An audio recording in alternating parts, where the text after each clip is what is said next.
Anyway, Calvin's going.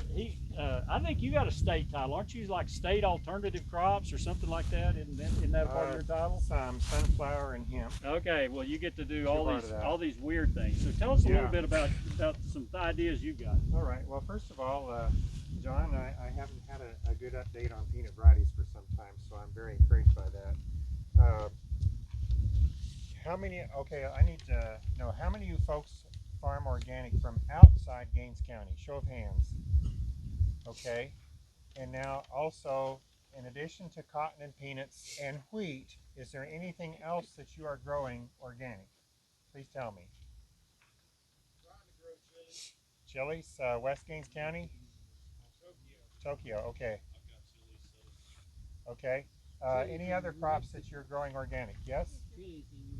Chilies, okay. Anything else? How many of you have organic wheat? Yes. A few. Okay. Justin, I'll have a question for you on that on varieties here in a bit. All right, so just a quick note on peanuts. You know, one of the most fun work that I've had in West Texas is those 10 years or so when we looked at the rhizobium inoculants, the liquid, the granular, the powder.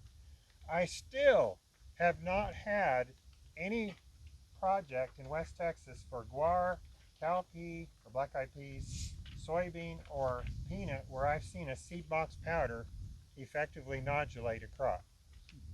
The bacterial count's low, it doesn't stick to the seed very well, an air vacuum planter, it blows it off.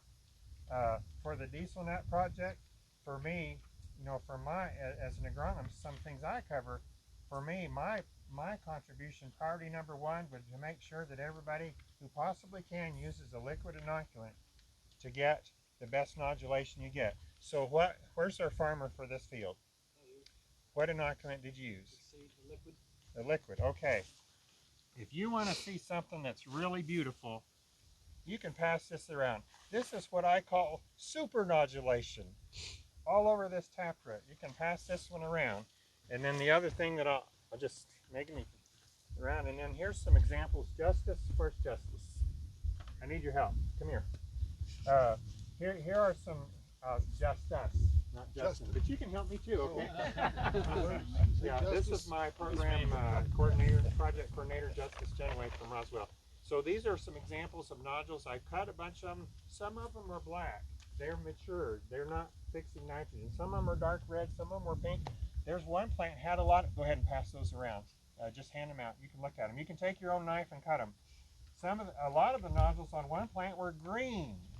So that means they've never become active and so forth. I don't think they're headed that direction. But John, as I think about the diesel nut project, especially, you know, organic or not, that rhizobium is going to be a high priority, because when people get to the point where they do an economic, and I think they call it a life cycle analysis, and look at the inputs and the energy and all this stuff, the more nodulation and the reluctance to put any nitrogen fertilizer on there, if you can get that from the nodulation, it's going to be key to helping convince people that this is a good way to go.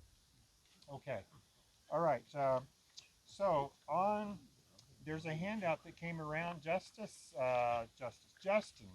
you consult quite a bit here. I know at one time we had as many as 15,000 acres of organic wheat in West Texas. Do you have an update on that? Way down. Okay. Market changes. Okay.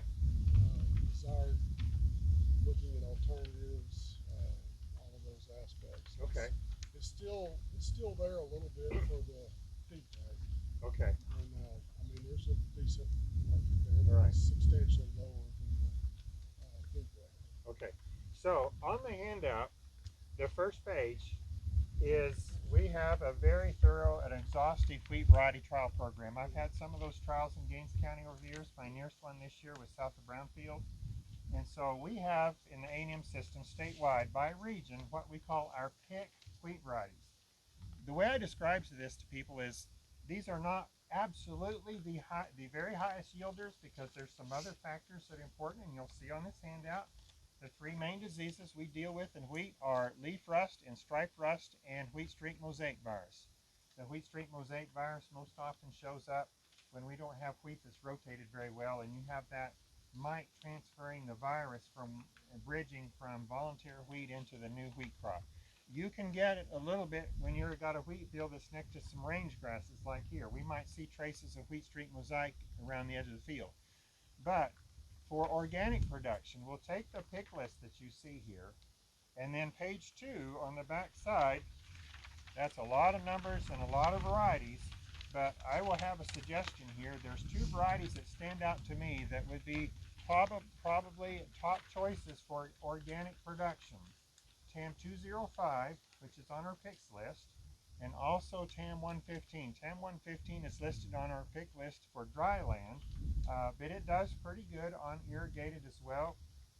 We have seen TAM 115 in some ways as a replacement for TAM 112 or TAM 113. I know organic farmers in Dawson County have grown TAM 113 because it had a fairly decent disease-resistant package and the grain quality was good.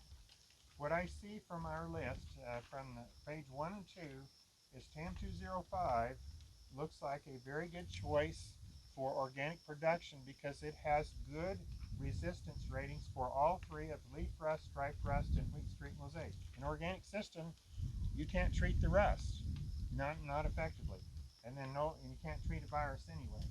TAM 115 also rates very well on those 3 criteria for leaf rust, stripe rust, and for wheat streak mosaic. Now,